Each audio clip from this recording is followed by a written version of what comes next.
If there's one critique of the media from the right that I do agree with, is the moralizing nature. Like, there is no condescension and moralizing on Fox. It's people on a couch asking questions. Are you worried about how many terrorists are coming in on the border? Do you ever worry about that? Whereas if you turn on MSNBC sometimes, you're like, it's like birds descending, you know, at sea on a tuna boat going, "That's factually incorrect. Incorrect. Not correct. Incorrect." And you're just like, I can't listen to this. You're all acting like the tariff regime is a tried and true remedy. Oh, of course, this is the medicine that's always prescribed. Except the last time it was tried 100 years ago, we had a Great Depression. Jon Stewart just aimed his fire at MSNBC again. This round, he tore into the channel for endlessly obsessing over Donald Trump. And honestly, that's not what most people would expect from Stewart, who's been roasting Trump for years. But you know what? It's kind of a surprise in a good way. It proves that even longtime critics are finally willing to call out the bias in their own camp, without pulling punches. Stewart's critique was so sharp it practically blew up online. And don't worry, we've got every single clip lined up for you. But first, hit that subscribe button so you never miss wild breakdowns like this one. Every action is met with a very not equal overreaction. These pardons are sick. They are offensive. They are un-American. This is one of the most egregious, despicable acts in American history. This is textbook authoritarian takeover 101. Knew I should have taken that class. And not majored in submissive liberal crying 101. The anti-Trump obsession is getting so extreme it's almost comical. Even figures like Jon Stewart are now throwing up red flags. The fake outrage, the exaggerated drama, the recycled talking points, it's all spinning out of control. And right in the middle of it is MSNBC, a channel seemingly built to smear Trump while preaching performative politics. But here's where it flips. Stewart and more voices on the left are no longer towing the line.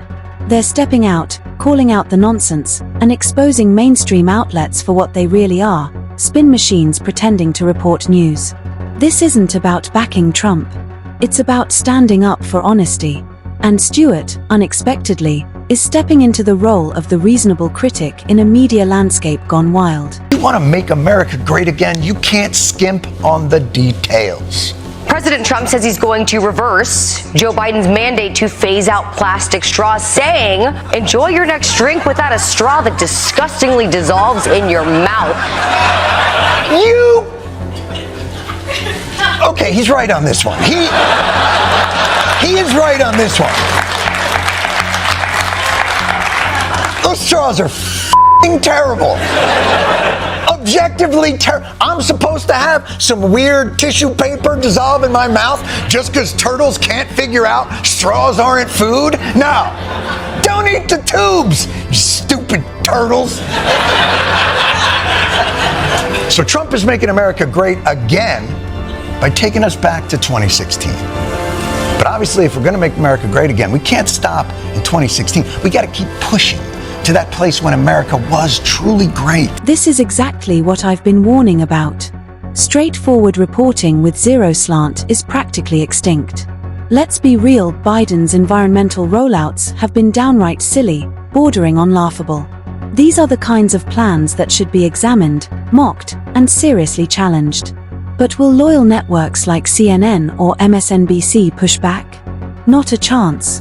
You could point out the flaws in Biden's playbook all day long, and they'd still package it as some kind of win. It's like accountability doesn't exist when it comes to the left in power. This isn't reporting anymore. It's stage-managed PR.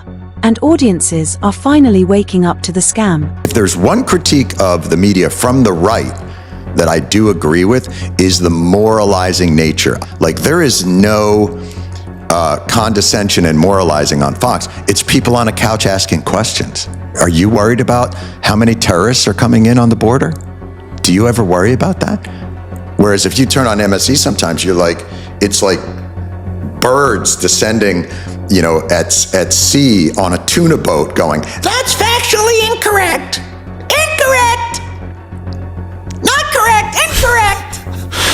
And you're just like, I can't listen to this.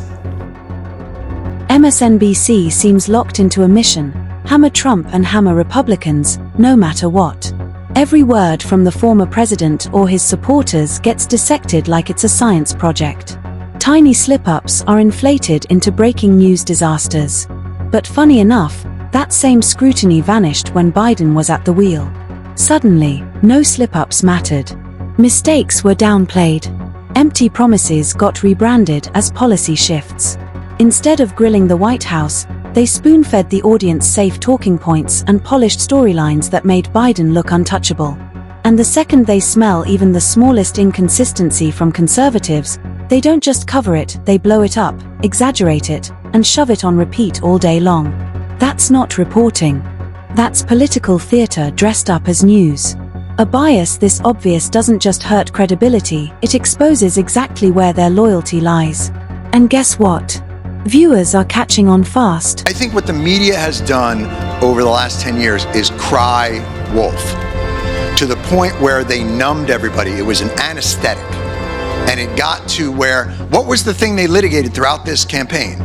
He's a fascist, he's a terrible person. Democracy is on the ballot. Guess what lost at the ballot? If you told us democracy is on the ballot, well, democracy got its ass kicked by a majority vote. So I'm very cautious about when to know, like, yeah, hopefully I won't do it the night after Kristallnacht. I'll get it, like, but it's like, when do you put your dog down? Like, it's one of those things, like, you're not quite sure. But I do understand how annoying that is. Another blast from Jon Stewart lands, and the press squirms. Here's why it hurts when the truth hits this hard. Because when big networks like CNN or MSNBC keep screaming crisis with nothing to back it up, people stop buying it. And honestly, who wouldn't? It's all outrage, zero depth. All drama, no proof. Which explains why their ratings keep tanking.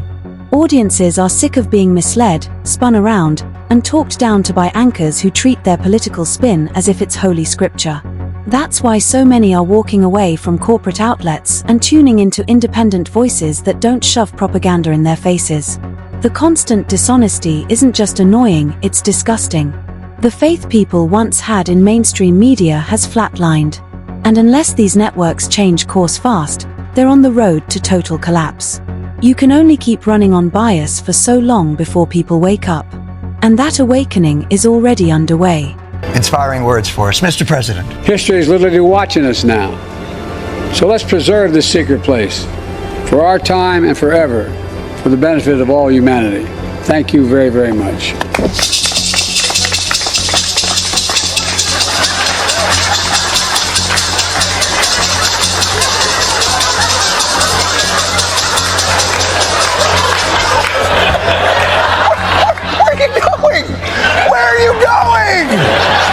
You know, maybe this is how we should do the transfer of power. The winner moves into the White House and the incumbent just wanders off into the jungle so that his nutrients may be returned to the soil.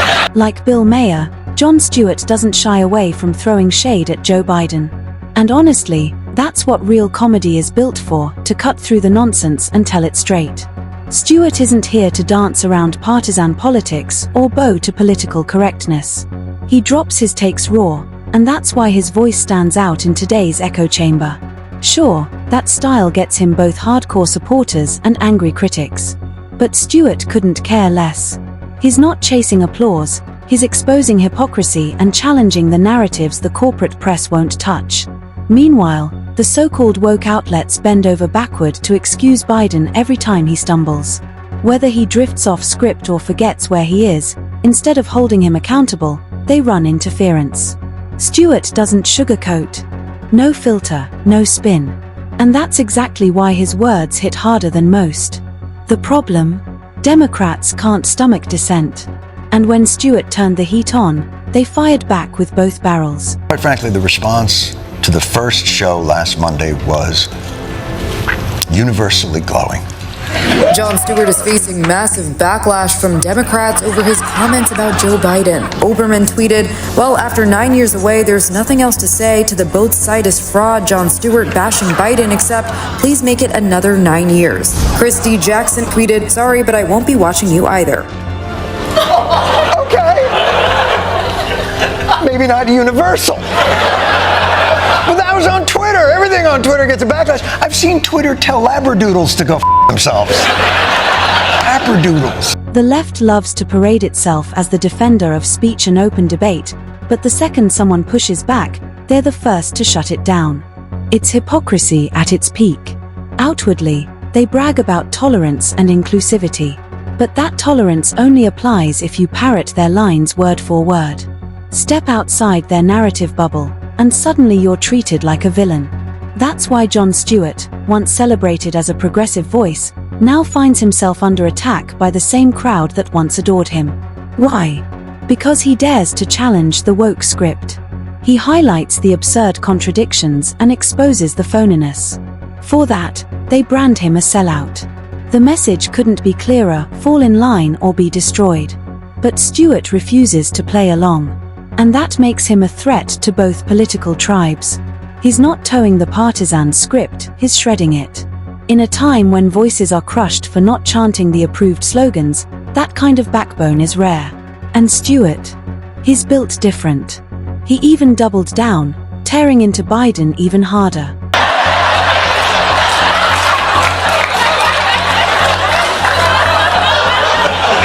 How did Biden do not talking? Nothing, and Russia nothing, and India nothing.